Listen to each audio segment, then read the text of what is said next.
اعوذ باللہ من الشیطان الرجیم، بسم اللہ الرحمن الرحیم۔ اللہ رب العالمین نے قرآن پاک میں ارشاد فرمایا، وقال ربکم ادعونی استجب لکم، کہ تمہارے رب نے ارشاد فرمایا کہ تم مجھ سے دعا کرو، میں تمہاری دعا کو قبول فرماؤں گا۔ بندہ مومن کا کام ہے اللہ کی بارگاہ میں دعا کرنا، اور یہ بات حقیقت ہے کہ جس طرح بندہ اپنے رب سے مانگتا ہے اللہ تعالیٰ ویسے ہی عطا کرتا ہے۔ بندے کا انداز ہی مانگنے کا کچھ ایسا ہونا چاہیے کہ اللہ کو پسند آ جائے۔ اللہ کی بارگاہ سے کیسے دعا کی جائے کہ اللہ کی بارگاہ میں قبول ہو جائے، آج میں آپ کے سامنے وہ چند چیزیں عرض کروں گا، تو آپ نے ان چیزوں کو یاد رکھنا ہے اور ایسے ہی دعا کرنا ہے۔ جب آپ ایسے دعا مانگیں گے جو کہ ہمیں شریعت مطہرہ نے طریقہ بتایا ہے، تو انشاءاللہ یہ یقین رکھیں کہ اللہ کی بارگاہ میں دعا قبول ہوگی۔ دعا سے زیادہ فضیلت والی کوئی چیز نہیں ہے۔ اللہ کے نبی صلی اللہ علیہ وسلم نے ارشاد فرمایا کہ اللہ کے نزدیک سب سے زیادہ فضیلت والی جو چیز ہے وہ دعا ہے، یعنی اللہ کی بارگاہ میں مانگنا ہے۔ گویا جس شخص کے لیے، میرے نبی علیہ الصلوۃ والسلام ارشاد فرماتے ہیں، جس شخص کے لیے دعا کا دروازہ کھول دیا جاتا ہے اس کے لیے رحمت کے دروازے کھول دیے جاتے ہیں۔ اور دوسری بات یہ ہے کہ دعا کی جائے تو تقدیر بھی ٹل جاتی ہے۔ جس طرح بندہ نیکی کرتا ہے تو اللہ عمر میں اضافہ عطا فرما دیتا ہے، اور اگر برائی کی طرف مائل ہوتا ہے تو اس کے رزق میں کمی ہو جاتی ہے۔ تو بالکل اسی طرح جو بندہ دعا کرتا ہے اللہ رب العالمین اس کی تقدیر کو بھی بدل دیتا ہے۔ تو آئیں میں آپ کو یہ بتاؤں کہ دعا کیسے قبول ہوتی ہے، کیسے اللہ کی بارگاہ میں دعا مانگے کہ ہماری دعائیں قبول ہو جائیں۔ بہت سارے لوگ پریشان نظر آتے ہیں اور وہ کہتے ہیں کہ ہم دعا بھی مانگتے ہیں لیکن دعا قبول نہیں ہوتی۔ لیکن اگر ہم ان چیزوں کو مد نظر رکھیں تو انشاءاللہ آپ کی دعائیں قبول ہوں گی۔ سب سے پہلی بات، دعا کرنے والے کا کھانا پینا، رزق، پہننا اور لباس جو ہے وہ حلال ہونا چاہیے۔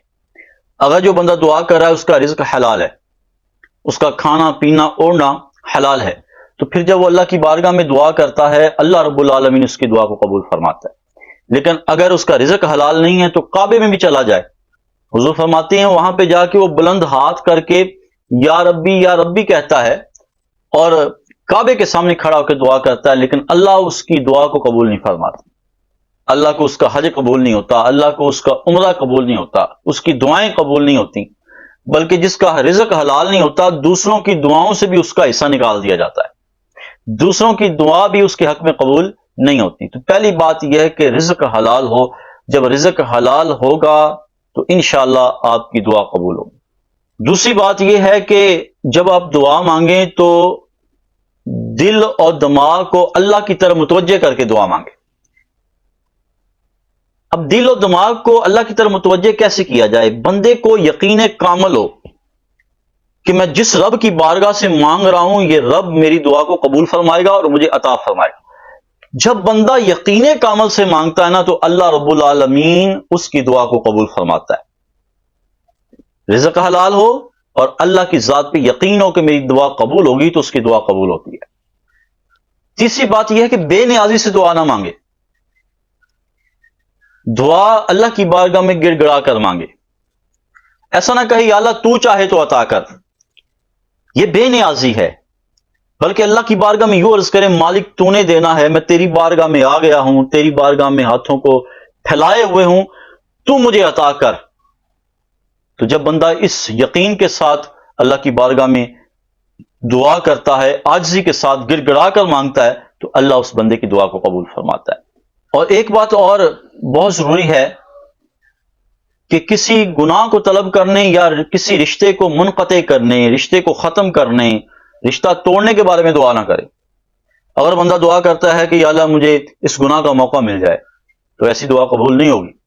اور دعا کرتا ہے کہ میں فلاں سے رشتہ توڑ دوں اور اس سے قطع تعلقی کر لوں، تو وہ بھی دعا اللہ کی بارگاہ میں قبول نہیں ہوتی۔ ایسی دعا نہ مانگے، بلکہ گڑ گڑا کر عاجزی کے ساتھ، انکساری کے ساتھ اللہ کی بارگاہ میں توجہ کرتے ہوئے اس کا دل بھی اس کی طرف متوجہ ہو اور اس کا ذہن بھی متوجہ ہو، اور کہے کہ مالک میں نے تیری بارگاہ سے لینا ہے، تو نے عطا کرنا ہے۔ اور یہ نہ کہے کہ یا اللہ تو عطا کرے یا نہ کرے، بلکہ کہے کہ مالک تجھ سے ہی لینا ہے، تو ہی عطا کرنے والا ہے، تو نہیں دے گا تو مجھے کون دے گا۔ جب بندہ اس یقین کے ساتھ، عاجزی کے ساتھ، گڑ گڑاتے ہوئے، آنکھوں سے آنسو بہاتے ہوئے اللہ کی بارگاہ میں دعا کرتا ہے، اور اس کا رزق بھی حلال ہوتا ہے تو یقین رکھیں اللہ رب العالمین اس بندے کی دعا کو قبول فرماتا ہے۔ اور عافیت کی دعا مانگنی چاہیے، اللہ کی رحمت کی دعا مانگنی چاہیے۔ کریم آقا علیہ الصلوۃ والسلام ایک صحابی کے پاس گئے اور وہ بیمار تھا اور وہ سوکھ کا تیلا ہو گیا، چوزے کی مانند ہو گیا بیماری کی وجہ سے۔ تو اللہ کے رسول صلی اللہ علیہ وسلم نے ارشاد فرمایا کیا تم کوئی اللہ کی بارگاہ سے دعا مانگتے تھے؟ تو عرض کرنے لگا یا رسول اللہ میں مانگتا تھا دعا۔ تو حضور نے فرمایا کون سی دعا مانگتے تھے؟ تو عرض کرنے لگا یا رسول اللہ میں دعا مانگتا تھا جو تو نے مجھے آخرت میں سزا دینی ہے، مالک جو تو نے مجھے آخرت میں سزا دینی ہے وہ مجھے دنیا میں عطا کر۔ تو حضور علیہ الصلوۃ والسلام نے فرمایا سبحان اللہ، جس کو برداشت کرنے کی تم میں ہمت اور طاقت نہیں وہ مانگتے کیوں ہو؟ بلکہ تم نے مانگنا ہے تو یوں مانگو یا اللہ دنیا کی بھی بھلائیاں عطا فرما اور آخرت کی بھی بھلائیاں عطا فرما۔ اللہم ربنا آتینا فی الدنیا حسنۃ وفی الآخرۃ حسنہ، یا اللہ دنیا کی بھی بھلائیاں عطا فرما اور آخرت کی بھی بھلائیاں عطا فرما۔ یہ میرے مصطفیٰ نے طریقہ بتا دیا، مانگنا ہے تو کیا مانگو، دنیا کی بھی بھلائیاں مانگو اور آخرت کی بھی بھلائیاں مانگو۔ دعا کیسے مانگی جائے؟ سب سے پہلے دعا کا آغاز یوں کیا جائے کہ اللہ کی حمد بیان کی جائے اور پھر اللہ کے نبی صلی اللہ علیہ وسلم پہ درود و سلام پڑھا جائے۔ انداز یوں ہو کہ یوں ہاتھ پھیلائے ہوں اور ہاتھوں کی ہتھیلیاں آپ کے چہرے کی طرف ہوں اور اللہ کی بارگاہ میں سر کو جھکا کر عاجزی کے ساتھ جب آپ دعا مانگیں گے اللہ کی بارگاہ میں اور اللہ کی حمد بیان کریں گے، درود شریف پڑھیں گے اور پھر اللہ کی بارگاہ میں دعا طلب کریں گے تو اللہ رب العالمین ایسی دعا کو قبول فرماتا ہے۔ حضرت عبداللہ بن مسعود رضی اللہ تعالیٰ ارشاد فرماتے ہیں کہ حضرت ابوبکر صدیق بھی بیٹھے تھے اور عمر فاروق بھی بیٹھے تھے، اللہ کے نبی بھی تشریف فرما تھے۔ میں آیا، میں نے نماز ادا کی، نماز ادا کرنے کے بعد میں نے دعا کے لیے ہاتھوں کو پھیلا دیا اور اللہ کی حمد بیان کی اور پھر نبی علیہ الصلوۃ والسلام پہ درود و سلام پڑھا تو ادھر سے اللہ کے نبی نے فرمایا سل توتا، کہ مانگو کیا مانگتے ہو، تم جو مانگو گے سل توتا، تو اللہ کی بارگاہ میں سوال کر اللہ تمہیں عطا فرمائے گا۔ مطلب یہ ہے کہ دعا مانگنے کا انداز یہ ہے کہ اللہ کی حمد بیان کی، اللہ کے رسول پہ درود و سلام پڑھا، اب اللہ کے رسول نے فرمایا تمہارا انداز جو ہے وہ اللہ کو پسند ہے، اس طرح دعا مانگو گے، جو مانگو گے اللہ تعالیٰ تمہیں عطا فرمائے گا۔ تو لہذا دعا مانگنے کا انداز بندے کا صحیح ہونا چاہیے۔ حضرت عمر فاروق فرماتے ہیں کہ جس دعا کے اول میں آخر میں نبی علیہ الصلوۃ والسلام پر درود و سلام نہیں پڑھا جاتا وہ دعا جو ہے معلق ہو کر رہ جاتی ہے، وہ آسمانوں تک پہنچتی ہی نہیں ہے، اسے معلق کر دیا جاتا ہے۔ اور جب نبی علیہ السلام پہ درود و سلام پڑھا جاتا ہے اور جس دعا کو اس انداز سے مانگا جائے کہ اللہ کی حمد بیان کی جائے، نبی علیہ الصلوۃ والسلام پہ درود و سلام پڑھا جائے تو وہ دعا اللہ کی بارگاہ تک پہنچتی ہے اور وہ دعا قبول بھی ہوتی ہے۔